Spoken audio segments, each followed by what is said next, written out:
This is breaking news. Did you hear that the Malaysian government just changed the name of Jalan Yap Ah Loy to Jalan Palestine?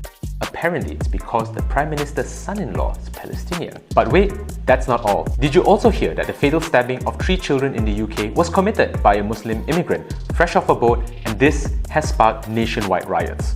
And there's one more. Taylor Swift just endorsed Donald Trump for the US presidency.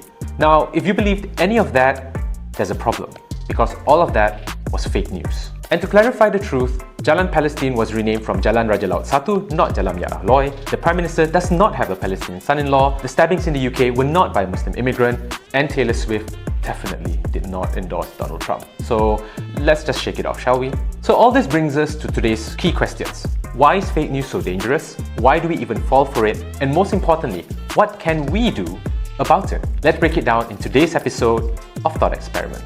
So, why is fake news so dangerous? The Global Risk Report by the World Economic Forum recently reported that misinformation and disinformation were the #1 short-term risk faced by all of us today. This places it above climate change, social polarization, and cybersecurity. You know, things are bad when even the extinction of planet Earth is second on the list. A 2018 study by MIT found that fake news on Twitter spreads 6 times faster than the truth. And let's not forget the infamous troll farms, which have turned spreading disinformation into an industrial process. And here's the kicker.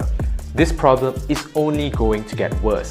With advancements in artificial intelligence, creating fake content is becoming faster, easier, and way more convincing. Recent investigations have uncovered how a Russian troll farm used AI to generate deepfake videos that were nearly indistinguishable from the real thing. Fake Taylor Swift endorsing Donald Trump is the least of our problems. Imagine the chaos that could ensue if a deepfake video of a world leader declaring war went viral. The implications are truly terrifying. According to the Freedom on the Internet Report 2023, not only did global internet freedoms decline last year, it said that over the past year, new technology, specifically artificial intelligence, was utilized in at least 16 countries to sow doubt, smear opponents, or influence public opinion. Bad AI indeed. Should we regulate social media? How can we balance this with the considerations of free speech?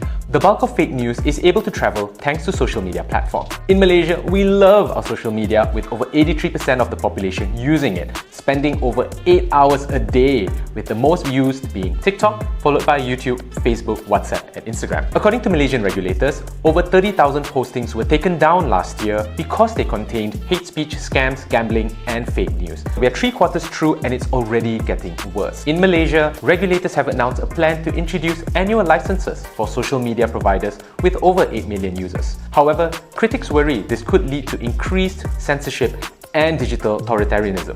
Globally, many countries have introduced some kind of social media regulation. In Singapore, for example, the Protection of Online Falsehoods and Manipulation Act, or POFMA, tackles misinformation by requiring posts with false information to include a notice with the correct facts.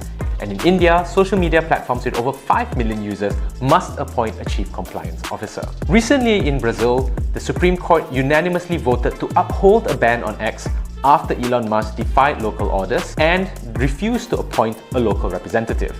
One of the judges, Flavio Dino, argued that freedom of expression is closely linked to a duty of responsibility.